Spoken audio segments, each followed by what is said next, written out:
When the sun comes and says, "Come to me, what can a drop of dew do?" In 1999, Vairamuthu wrote those lines, Nithyanasri Mahadevan gave them a voice, and A.R. Rahman set them to a melody that defined a generation. But why does this song repeat its lines so many times? Is it just a musical choice, or is there a deeper emotional sangamam happening beneath the surface? Welcome back to the channel. Today, we are performing a detailed analysis of Soukiyama Kanne. We'll look at the classical roots, the technical brilliance, and the raw emotion of this track. If you appreciate content that goes beyond the surface of art, please subscribe to Be Thou When. Your support helps us keep these deep dives alive. Now, let's talk about the magic of Raga Mand. This track is widely considered a masterpiece of Indian film music, composed by A.R. Rahman, with lyrics by Vairamuthu and vocals by the classically trained Nithyanasri Mahadevan. The song is primarily based on the Raga Mand, a light folk-influenced classical raga known for its romantic and playful nature. Melodic fluidity. Rahman uses the raga's breezy nature to create a melody that feels like a conversation. The song moves seamlessly between playful folk rhythms and intricate Carnatic gamakas, vocal oscillations. The orchestration. It features a heavy use of the veena saxophone, and flute, which ground the song in South Indian tradition, while the synthesized bass and subtle percussion layers give it the Rahman sound of the late 90s. Percussion. The song uses a sophisticated mix of folk-style hand percussion and classical mridangam strokes, creating a rhythm that feels both grounded and buoyant. Nithyanasri Mahadevan. This song is a tour de force for Nithyanasri. High register mastery. She performs Soukiyama, meaning "Are you well?" with a piercing clarity that reaches high notes without losing tonal quality. 9 variations. Towards the end of the song, she repeats the word Soukiyama 9 times, each with a different emotional inflection, ranging from a gentle inquiry to a desperate cry of longing. Konakol and Swarams. The inclusion of vocal percussion, Konakol and Swara patterns, adds a layer of technical brilliance that bridges the gap between a film song and a classical kuchari concert. Lyrical depth. Vairamuthu's poetry. The lyrics are a poignant expression of a woman waiting for her lover. The sun and the dew. This is one of the most poetic and celebrated metaphors in Tamil cinema, penned by the legendary lyrist Vairamuthu for the song Soukiyama Kanne. The literal translation. When the sun comes and says, "Come to me, what can a drop of dew do?" The deep meaning. Detailed analysis. In the context of the song, this line isn't just about nature. It's a powerful metaphor for vulnerability, fate, and overwhelming love. The sun, the beloved fate. The sun represents a massive, powerful force, something radiant but also capable of consuming. The dewdrop, the protagonist. The dewdrop is fragile, small, and beautiful, but its very existence is at stake when the sun appears.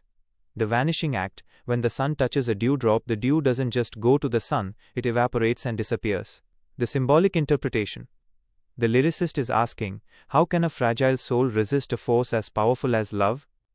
Just as the dew has no choice but to surrender its existence to the sun's heat, the woman in the song feels she has no choice but to be consumed by her longing for her lover. It signifies a total surrender where the individual self melts away. Artistic nuance. What makes this line iconic in the song is Nithyanasri Mahadevan's vocal delivery. She sings it with a slight quiver, emphasizing the helplessness of the dewdrop, Paninyan Thuli. In most songs, only the chorus, Pallavi, repeats, but in Soukiyama Kanne, almost every single line of the verses, Charanams, is repeated by Nithyanasri Mahadevan. There are 3 main reasons, artistic, emotional, and technical, why A.R. Rahman and the director chose this structure. 1. The concept of Sangamam, the confluence. The movie Sangamam is about the meeting of 2 worlds, Bharatanatyam, classical dance, and Therukothu, folk dance. In classical Indian dance performances, a singer often repeats a single line multiple times. This allows the dancer to perform Sanchari Bhava, which means expressing different shades of the same emotion through different gestures, Abhinaya, each time the line is sung. By repeating the lines, the song stays true to its classical roots, giving the dancer in the film space to interpret the lyrics deeply. The emotional echo of longing. The song is about viraha, the pain of separation. When we are obsessed or deeply in love, our minds tend to loop on a single thought. The repetition acts like an internal monologue or an echo in an empty hall. It emphasizes that the protagonist is trapped in her thoughts of her lover. Each time she repeats a line, the vocal inflection changes slightly, becoming more intense or more desperate, showing the progression of her grief. 3. Showcasing Sangatis, musical variations. In Carnatic music, Sangatis are variations of a melodic phrase.